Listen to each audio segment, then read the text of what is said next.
2024 लोकसभा चुनाव में पार्टी के खराब प्रदर्शन के बाद बीएसपी समर्थकों ने आकाश आनंद के लिए अहम भूमिका की मांग की है। मायावती के भतीजे को पार्टी से प्रमुख भूमिका में वापस लाने की मांग तेज हो गई है। हाल ही में हुए लोकसभा चुनाव से पहले उन्हें राष्ट्रीय कोऑर्डिनेटर के पद से हटा दिया गया था। हाल ही में संपन्न लोकसभा चुनाव में बहुजन समाज पार्टी के निराशाजनक प्रदर्शन के बाद दलित केंद्रित पार्टी के समर्थक मांग रहे हैं कि इसके पूर्व राष्ट्रीय कोऑर्डिनेटर आकाश आनंद को एक बार फिर से प्रमुख भूमिका दी जाए। कई बीएसपी समर्थकों ने पार्टी अध्यक्ष और 4 बार उत्तर प्रदेश की मुख्यमंत्री रही मायावती द्वारा चुनाव प्रचार के बीच में श्री आनंद को राष्ट्रीय कोऑर्डिनेटर के हाई प्रोफाइल पद से हटा दिया गया था, जिसके लिए पार्टी मामलों में महत्वपूर्ण भूमिका की मांग करने के लिए एक्स का सहारा लिया।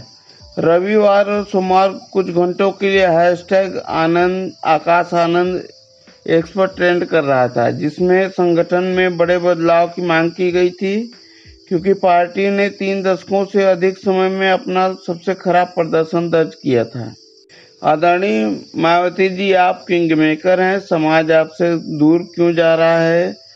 मुझे बहुत दुख हो रहा है। कृपया फिर से हमारी बीएसपी पर ध्यान दें। आप चुप क्यों रहती हैं?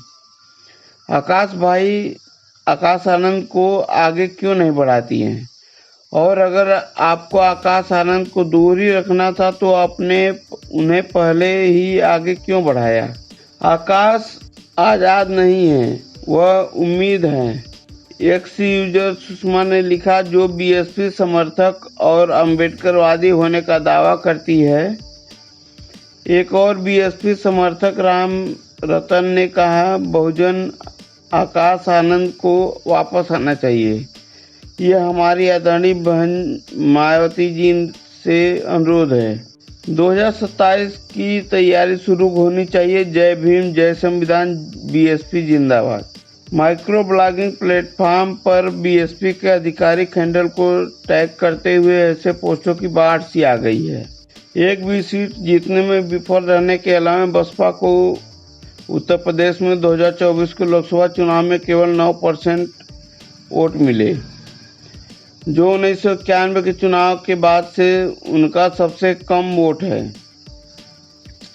भारत के सबसे अधिक आबादी वाले राज्य के राजनीतिक परिदृश्य में एक मजबूत राजनीतिक खिलाड़ी बनी हुई पार्टी, जिसने 2007 के विधानसभा चुनाव में 403 में से 206 सीटें जीतकर अपने दम पर सरकार बनाई थी।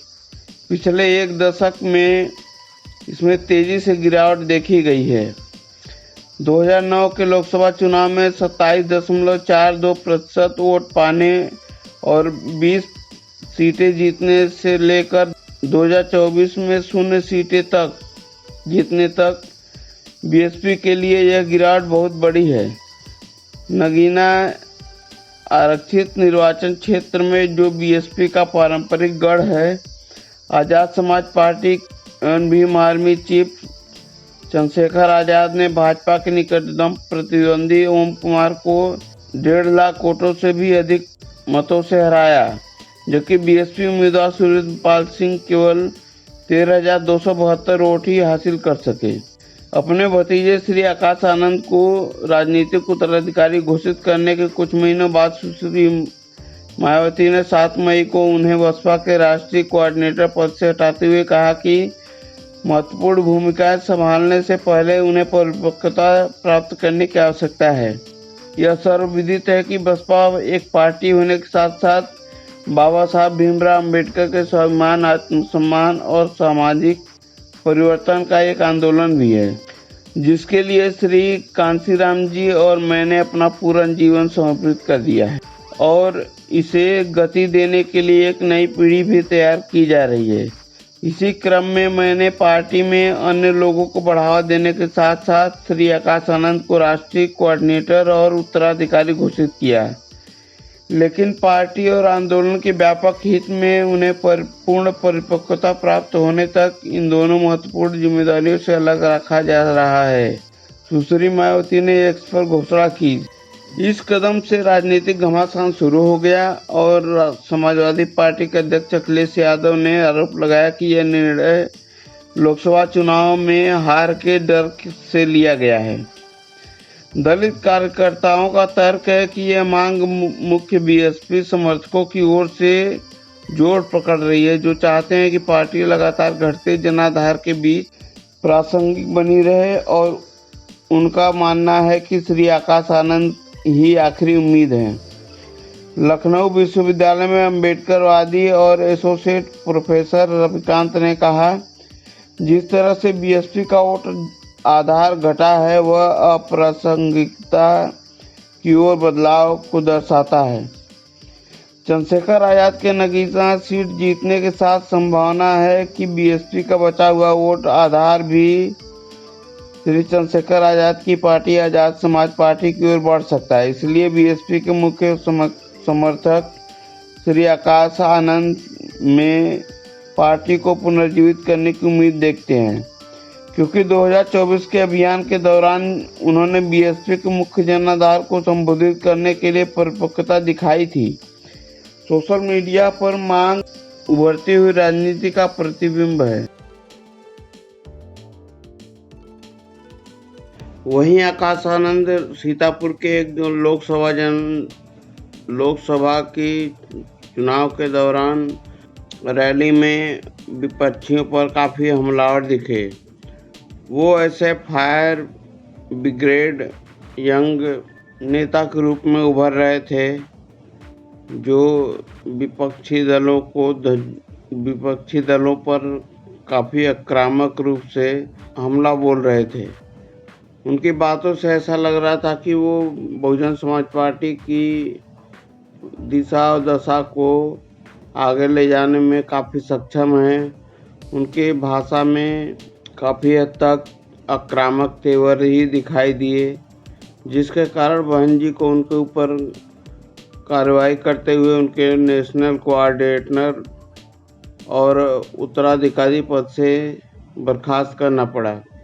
हालांकि बाकी सभी बसपा समर्थकों को आकाश आनंद का यह तेवर, यह रूप, यह अंदाज काफ़ी पसंद आ रहा था। जनता भी अब समझ चुकी थी कि लगता है आकाश आनंद ही भविष्य के